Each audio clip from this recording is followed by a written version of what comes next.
Hello, this is for question 10 from chapter 10, which touches on when a business is in a turnaround situation, what performance measures are most critical. As you can see from the reading, there are many angles when it comes to corrective action. This is also very dependent on the organization and the current situation going on within the organization. This is particularly the case when discussing employment performance in particular.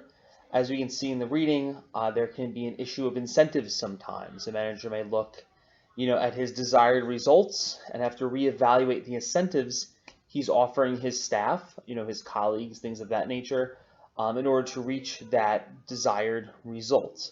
The prop I would use when going through the reading that really came to mind is I like to do a lot of gardening. I actually have a lilac bush outside, and I actually compare it to planting and caring for, a lilac. If the soil is too deep or too shallow, it's not going to result in a prime growth. You need to reevaluate if it's not growing just right. Is it the soil? Is it the deepness, sunlight exposure, watering per week? What do I need to adjust? And that's kind of like the incentives when offering your staff. Coming from a management position there, we need to do a turnaround situation. What are we missing? What's the incentive we're not giving them that's preventing them from going the extra mile and performing at a high enough level where we're accomplishing what we really need to accomplish as a organization on both the strategic, financial, and operational objectives level. So as a manager, we need to go through our successes, our blunders, grow from them, and also find out, is it an incentive issue when we're looking at employee performance? And if it is, what gear do we need to twist? What lilac is it, water is it, sun that we need to adjust to get that performance? So for question 11, for chapter 11, the question is, why is organizational change so hard? I think that's like change really in any part of life. Change can be difficult, it's new, it's scary. It's not the status quo of what you've been doing, whether in business or even your personal life, social life. Changes can be difficult and can be intimidating. As we can see in the reading, organizational change in business is just like this, particularly true. It's delicate. It's a dance between several aspects. And the reading has them as, reactive versus proactive, planned versus organic, incremental versus transformative. These are examples, some of the key points in the reading for this week from chapter 11.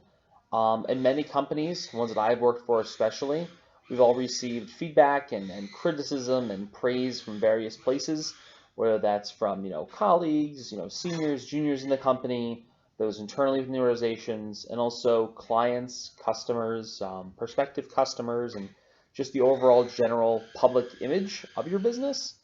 So change is hard. You're dealing with people, and the practices that have been established and have been followed for, perhaps since the beginning of the firm or the beginning of the company. And to make organizational changes is new, it's scary. You're going to face some pushback. Definitely a lot of things to consider.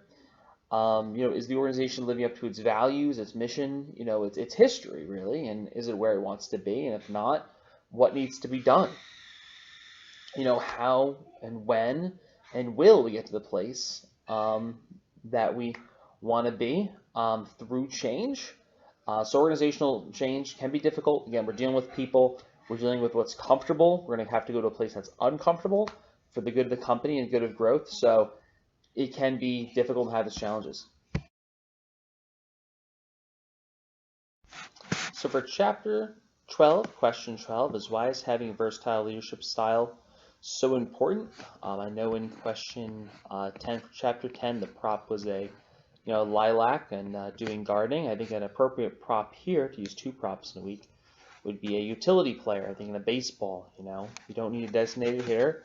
We don't need a shortstop. We need somebody who is versatile and, quite a bit of aspects, sort of a utility player, in nature. It's critical for leaders to be, many different things, self-confident, have initiative. As you can see in the reading, they mention risk-taking, cognitive skills, interpersonal skills, technical skills, and the overall character of the leader. Those are all mentioned in the reading there, and they really comprise a versatile leadership style that is super important for those who are going to be leading, firms and companies, things of that nature. Their self-confidence. Do they take initiative? Do they face it head on during times that are difficult, stressful for companies, some really bad times, even COVID recently. A lot of companies were in, some really, bad spots. How did they react? How do they treat people, who are more junior to them? How do they report to people who are more senior to them? How do they take these things, these uncertainties? And how did they confront and push through, these challenging times? So there could be, even '08, if you go back, far enough, and, particularly in 2020 with COVID. So we're looking for versatility in leaders. It's critical. If you don't have the leader that's versatile and willing to adapt and, maneuver and, pivot and be a utility player, as they might say, in this ever-changing world of business, you really need someone who has that versatility, that style. It's very important for, all leaders, and I think really any industry.